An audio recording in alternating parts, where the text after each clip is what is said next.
Assalamualaikum warahmatullahi wabarakatuh. Perkenalkan nama simkuring Adi Nurtaha di kelas 10 IPS 1. Simkuring di dia bade ngadongeng ngejudulna Sasakala Gunung Putri. Sasakala Gunung Putri. Kacaritakeun aya putri anu kacida geulisna. Putina geulis-geulisna rea lalakeun nu kahayang. Boh putara raja, boh turunan cacah. Rea nu balakah hayang migarua, tapi taya nu bisa laksana.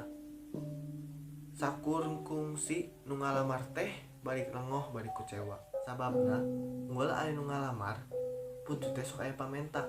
Pamentana lupa-lupa. Tapi tetela taya nu hampang. Namun teu bisa ngadunan pamentana, wayahna panglamarna teu ditarima. Geus aya puluhan lalaki nu gagal lantaran teu bisa ngadunan ka hayang putri. Najan kitu teu bisa kumaha, teu wani nguhak campelak ka eta putri. Sabab lian ti putri anu geulis teh, putri eta teh jeung sakti deui. Pangabisana lain bantak-bantakan. Hiji mangsa kurunyung lalaki nepungan ka eta putri. Eta lalaki teh urang padesaan. Maksud karana asep roke. Maksudna nepungan eta putri teh sejarek karamar. Nyi putri kenolak, tapi boga hiji pamenta. Pokna teh teuk bae kami jadi pamajikan ajeun. Asal ajeun kudu bisa ngadunan ka hayang kami. Datang deui kudu geus mawa munding anu baplang tandukna. Waktu wansina nepi ka surup panon poe. Lamun teu ngabukti wayahna panglamarna teu ditarima. Teu jadi bisa laki. Asep roke indit bari gede hate. Cek pikirna, naon esena deh anu baplang. Manehna geus ujug yen bakal jadi salaki putri.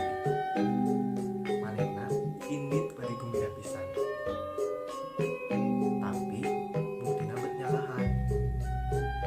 Waktu panon poe rek geus surup, Asep roke karek nepi di jalan keneh.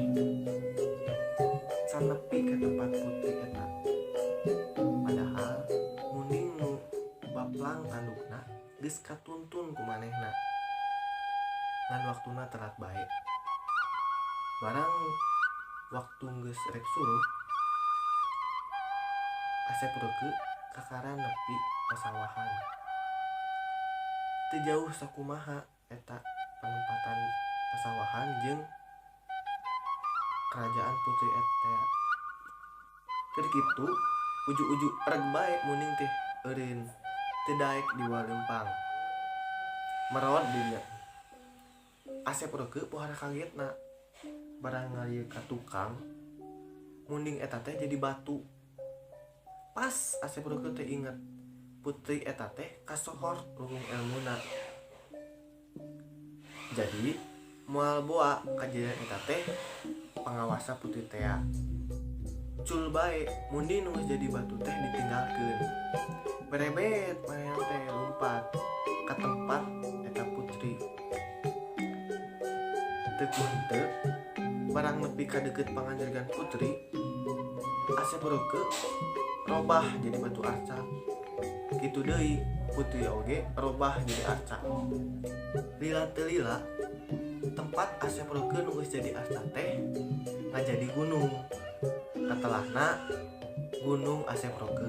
Nah kitu deui tempat putri teh jadi gunung deui. Asebutna Gunung Putri. Ari robahan tina munding nu dibawa ku Asep roke teh katelahna batu munding ayana di Ranca Panggung Cililin. Mugi sakitu dongeng simkuring.